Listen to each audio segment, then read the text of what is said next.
we should bear in mind that with the current policies, the high energy cost in Europe is not a one-off issue.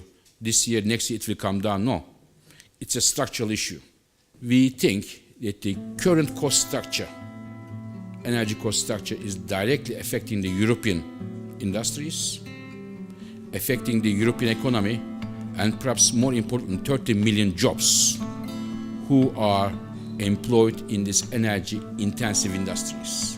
Fatih Birol's presentation confirms that energy is one of the most important political challenges for the EU in the coming years and decades. We have ahead of us a huge challenge because the EU will have to decarbonize its economy in less than 4 decades, and such in a context within which the EU industries often have to compete on global markets with competitors which do not have to deal with the same kind of constraints in terms of energy price. I think it is very important that Europe will continue to push the renewable, which will help reduce the CO2 emissions and also the gas, especially for electricity generation, especially those renewable projects which makes or which will make in the future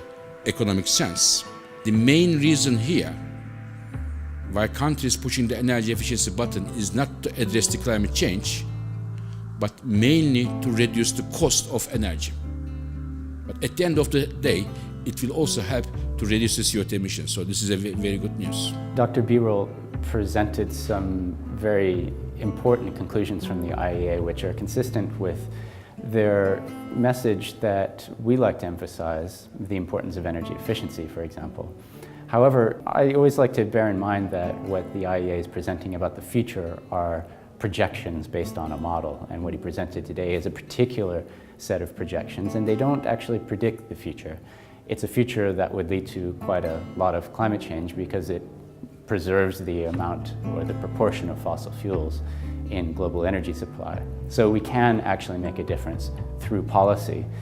He's obviously aware of that and he's not sidestepping that issue, but I think the final conclusion of his talk seems to imply that we should do renewable energy, efficiency, nuclear, unconventional gas, and I would take issue with the idea that we have such a rich variety of options that can be done at the same time while dealing with the restrictions in capital available for investment. My main thesis will be, it is not an either-or issue. We can both address competitiveness and climate change if we employ the right policies. The issue that the TUC, the Trade Union Congress where I work in the United Kingdom, is particularly concerned about is the challenge to the energy intensive industries, the steel makers, those who make glass and cement and the bricks, the heavy industries on which our low carbon economy, when we get there, will rely. These are very heavily unionised workplaces and sectors, and as Fatih said, the key thing is that in the development of European policy, we need to make sure that the social partners work together. This isn't happening. The social partners, we would say, obviously are the trade unions, they are industry, and they are the policymakers at European and national level. The decisions Europe will take in the year 2014 will determine the future of European economy for many years to come.